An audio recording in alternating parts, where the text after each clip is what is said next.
Yaqin kelajakda faqat ikki xil odam bo'ladi. Milliard dollarlik gigant kompaniyalar, atrofdagi odamlar va siz bilan biz hozir yashayotgan e'tibor ekonomikasini eng katta o'yinchilaridan bo'lgan vayner va blogerlarga o'zini vaqtini, e'tiborini va shu bilan birga hayotini ham topshirib beradigan odamlar yoki e'tibor va vaqtini qayerga ketayotganini o'zi boshqara oladigan, aqliy mehnat va diqqatli ish qila oladigan odamlar. 21-asrning eng kuchli va kerakli ko'nikmasi bu chalg'imaslik. Yoki boshqacha qilib aytganda, e'tiboringiz qayerga ketayotganini boshqara olish. Siz o'ylashingiz mumkin, bu mahorat hozir bizning karyeramiz uchun eng muhim narsa.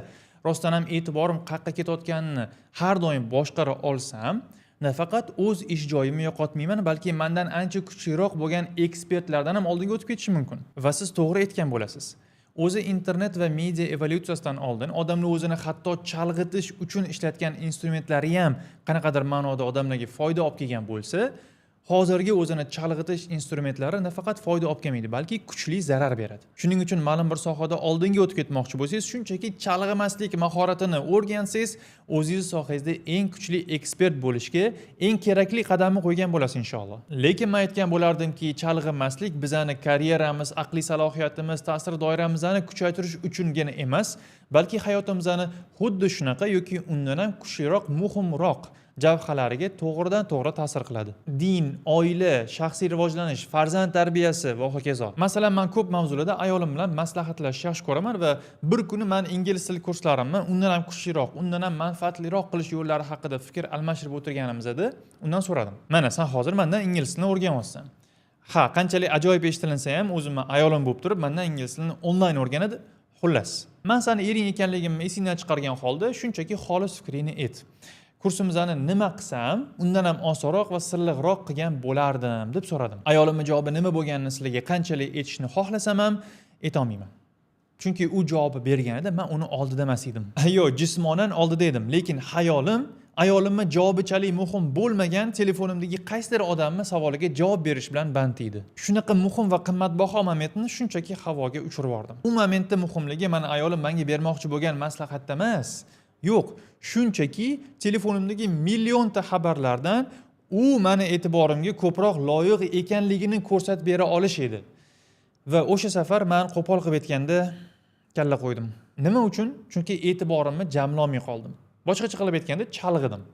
Va bu qanaqadir oylar, yillar ichida kamdan kam uchrab turadigan holat desam, xolis bo'lmagan bo'laman.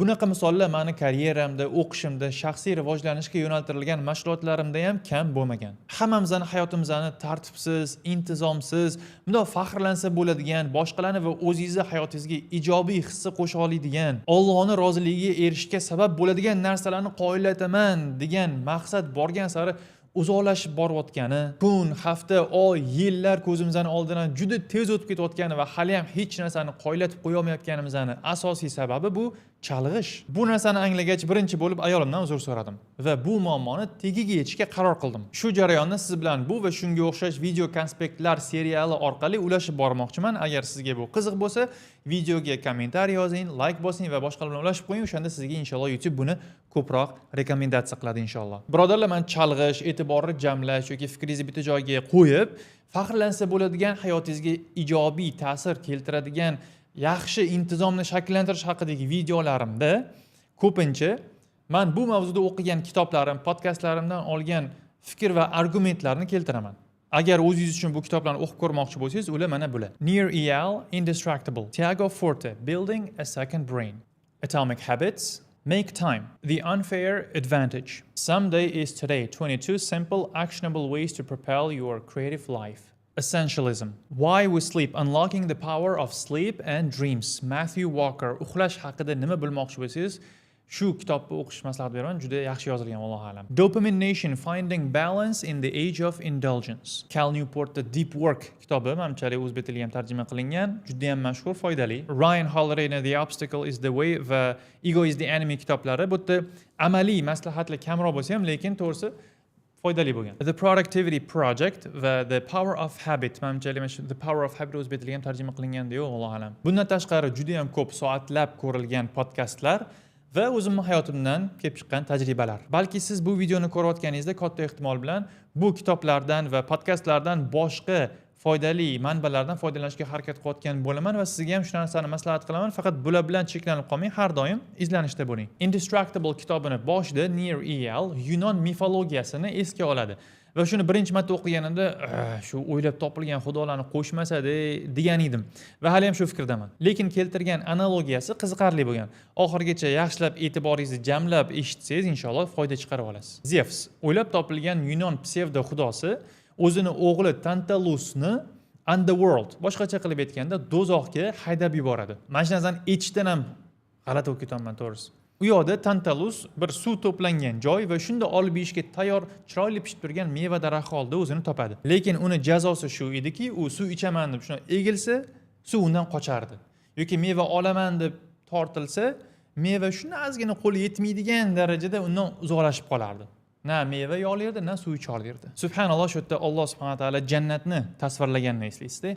Va zullilat qutufuha tazlila. Jannat Qur'onda shunaqa tasvirlanganki, siz bitta meva daraxt ko'rdingiz-da, mevasini yegingiz kelib qoldi. Endi uni tortilaman, yeyman desangiz, o'sha daraxt mevasi o'zi sizga egilib beradi. Siz kuchli harakatdan qo'rishingiz shart emas, o'zi sizni oldingizga keladi. Subhanalloh. Alloh hammamizni Jannatul Firdavsda jamlasin. Anyway, Tantalusning jazosi shu bo'lgan ekan, suv ichaman desa suvdan qochadi, meva yeyman desa meva undan uzoqlashadi va cheksiz shu narsani orqasidan quylab yuradi, lekin yetisha olmaydi. Ingliz tilidagi tantalizing degan so'zni kelib chiqishi ham aynan shu Tantalusning hikoyasidan, Yunon mifologiyasidan olingan. Ya'ni tantalizing degani bu sifat juda ham chiroyli, yoqimli, lekin erishib bo'lmaydigan narsani tasvirlaydi. Undan keyin Nir Eyal ikkita so'zni bir-biridan aniq qilib ajratib oladi. Ikkalasini ham ta'rifini beradi. Bittasi traction, ikkinchisi distraction. Bizga osonroq bo'lishi uchun o'zbek tilida buni biza diqqat va chalg'ish deb aytamiz. Belgilab olamiz. Diqqat yoki diqqat bilan qilingan ish bu sizning maqsadingizga erishishga olib boruvchi har qanday sabab. Chalg'ish bo'lsa, sizning maqsadlaringizdan uzoqlashtiruvchi har qanday sabab. O'shaning uchun har doim aytiladi, maqsadlarni aniq-tiniq qilib belgilab olish juda ham muhim. Chunki siz foydali deb o'ylayotgan mashg'ulot aynan siz uchun, sizning maqsadlaringiz uchun chalg'ish bo'lib kelib chiqishi ham mumkin. Masalan, aytaylik, sizning maqsadingiz, hozirgi maqsadingiz oilangiz va farzandlaringiz bilan munosabatlaringizni yaxshilash deylik. Shuning uchun siz ular yaxshiroq yashashi uchun ko'proq ishlaysiz, mehnat qilasiz. Ish vaqtingiz 6 da tugasa ham siz 10 gacha ishda qolasizda ishlaysiz, чтобы sizni xo'jayiningiz sizdan rozi bo'lsin va ko'proq pul bersin. Lekin sizni oilangizga ko'proq pul, yangi telefon, kattaroq uy, yiliga 2 marta sayohat qilib kelishlik kerak emas. Siz keraksiz. Demak, bu yerda hozir chalg'ish, ko'proq ishlashga harakat qilib, ko'proq pul topishga harakat qilish bo'lyapti. O'z-o'zidan yaxshi narsa bo'lsa ham bu o'zi.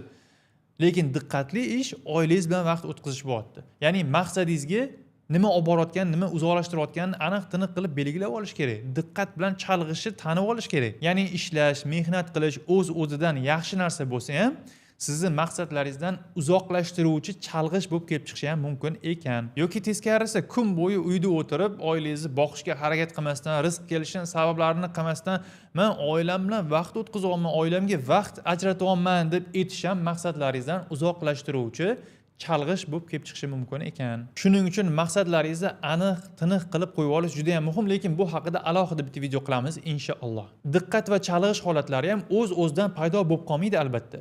Ikkalasini ham, ya'ni chalg'ish holatini ham, diqqat holatini ham yoki tashqi yoki ichki triggerlar keltirib chiqaradi. Ichki triggerga misol uchun xafasiz yoki zerikdingiz. Miya siraza sizni eng ko'p dopamin beradigan mashg'ulotingizga haydaydi. Kimdirlar uchun bu kitob o'qish bo'lsa, kimdirlar uchun bu porno qaramlik, ba'zilar uchun bu sport bo'lsa, boshqalar uchun qimor yoki TikTok, Instagramda soatlab befoyda videolar ko'rish. Lekin dopamin haqida alohida videoda gaplashamiz inshaalloh. Obuna bo'lib qo'ying, uni ham o'tkazib yubormaslik uchun. Tashqi triggerlarga juda ham ko'p misol berish mumkin. Hatto o'zingiz ayolingiz ham yoki hayotingizning eng shirin qismi bo'lgan farzandingiz ishlayotganingizda chalg'ishingizga sabab bo'lishi mumkin va katta ehtimol bilan bo'ladi ham. O'shaning uchun erkaklar ko'pincha uyda ishlamasligini maslahat beriladi. Yoki bloklanib turgan telefoningizni shunchaki oldingizda turishini o'zi ham sizga tashqi triggerning rolini o'ynashi mumkin. Hozir biz sizlar bilan yashayotgan davrni boshqalardan ajratib turuvchi xislati bu chalg'ituvchi instrumentlarni yoki triggerlarni o'ta ko'payib ketgani. Lekin ular har doim bo'lgan, har bitta davrning o'zini chalg'ituvchi instrumenti unaqa yoki bunaqa ko'rinishda bo'lgan. Bir necha dekada oldin odamlarni zombilashtiruvchi televideniyadan shikoyat qilishgan bo'lsa, undan oldin bu komikslar bo'ldi, uyali telefon, radio, hatto shunaqa davr bo'lganki, kitob odamlarda espaslikni keltirib chiqaruvchi instrument deb atalgan. Karl kitob chalg'itish instrumenti bo'lgan davrda odamlarning diqqat qanaqa bo'lgan ekan deysiz. O'sha odamlar bizani chalg'itish devicelarimizni ko'rsa nima der ekan bilmadim. Shu narsalarni o'qiganimda Imom Buxoriy, Imom Termiziy va boshqa muhaddislar 100 minglab hadislarni sanadi bilan, sanadini tartiblari bilan tochka virgullarigacha aniq-tiniq qilib yodlab qolishganligisini tasavvur qila olmayman endi. Chalg'ishimiz bizga qanchalik qimmatga tushayotgan ekan. Chalg'ishsiz, diqqatli muhitda nimalarga erisha olayotganmiz? Hozirgi chalg'ishga to'lib ketgan dunyoda eng ko'p pul to'lanadigan sohalar kreativlik, muammolarga yechim topish, innovatsiya va boshqa faqatgina diqqat bilan qilingan ish bilan erishsa bo'ladigan aqliy mehnatni o'z ichiga oladi. Diqqatsiz ishlab, o'qib, umuman chalg'ish holatida yashab, biza Allohning izni bilan nimalarga erishishimiz mumkinligini, qanaqa cho'qqilarga chiqishimiz mumkinligini bilmay o'tib ketyapmiz. Farzandlarimizchi qanaqa qilib ular rivojlana oladi, qanaqa qilib nimalarga erishadi agar bitta narsaga e'tiborini saqlab o'tira olmasa? Chalg'ish ularga ovqat kabi muhim bo'lib qoldi. Nima uchun oilalarda er bilan ayolning o'rtasidagi munosabatlar rekord darajada yomonlashib ketdi? Sabablardan biri er ayolidan yoki ayol eridan e'tiborni talab qilib qarasa, unga diqqat bilan qaragan yuzni emas, telefonga qaragan, xayoli umuman boshqa joyda bo'lgan, boshi tepasini ko'radi. Tantalusning hikoyasini yana eslasak, uni haqiqiy jazosi nima edi? Yo'q, cheksiz och yurish yoki chanqoqlikda yurish emas, chunki Yunon mifologiyasida ular o'ylab topgan mifologiyada do'zaxga tushgan odamni qorni ochmaydi, chanqamaydi. Uni haqiqiy jazosi u shuncha intilayotgan meva yoki suv unga o'zi kerak emasligini bilmasligida. U cheksiz o'ziga zarur bo'lmagan narsalarga chalg'ib, ularga intilishi va bu bilan jazolanayotganini bilmasligida. Biz ham shunga o'xshash holatdamiz deb o'ylayman. Bizga kerak bilan biza xohlayotgan narsalarni ajrata olmay qolyapmiz yoki ajratishdan shunchaki bosh tortyapmiz. Yoki har 5 minutda telefoningizni tekshirib qo'yib, soat ko'rib qo'ya, 5 minut o'tdimi, vaqt yurgan ekan deb qo'yishingiz ham zarur ishlarga kirmaydi. Uni o'rniga nima qilish kerak? Tepada aytilgandek aniq qilib maqsadlaringizni qo'yib olmasangiz, chalg'ish bilan diqqatli ishni bir-biridan ajrata olmay qolasiz. Men chalg'imasligim kerak deganida, nimadan chalg'imasligingiz kerakligini belgilab olishingiz kerak-ku. Keyin bir hafta davomida bitta eksperiment qiling.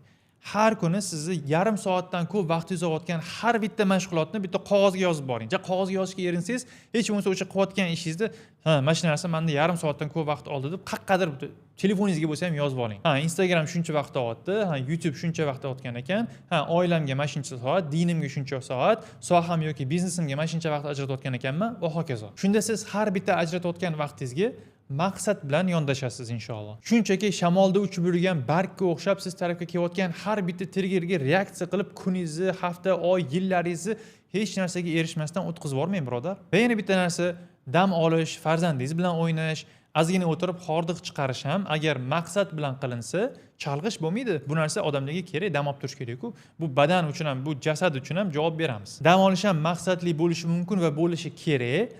Albatta undan keyin oldingizda turgan boshqa aqliy mehnat yoki boshqa ish, diqqatli ishlarni qilishingiz uchun dam olish va burnout bo'lib qolmasligingiz uchun. Bu videoda diqqatli ish va chalg'ishning farqi va ularni hayotimizdagi o'rni haqida gaplashdik. Keyingi videoda chalg'ish degan tushunchaga umuman boshqa nazardan qaraymiz va nimaga sizni telefoningiz, sizni muammolaringiz yoki chalg'ish manbaingiz emas ekanligini sizga isbotlab beraman inshaalloh. Va albatta siz hayotingizga tatbiq qilsa bo'ladigan amallarni ham inshaalloh etib o'taman. Agar karyerangiz, o'qishingiz, oilangiz, diningizni isloh qilmoqchi bo'lsangiz, birinchi o'rinda chalg'ish degan illatni tanib olib, u bilan kurashishni boshlash kerak. Birodarlar, video foydali bo'lgan bo'lsa, albatta boshqalar bilan ulashib qo'ying, like bosing va kommentariyada o'z fikringizni qoldiring. Inshaalloh keyingi videolarda ko'rishguncha, barakallohu fikum. Assalomu alaykum va rahmatullohi va barakatuh.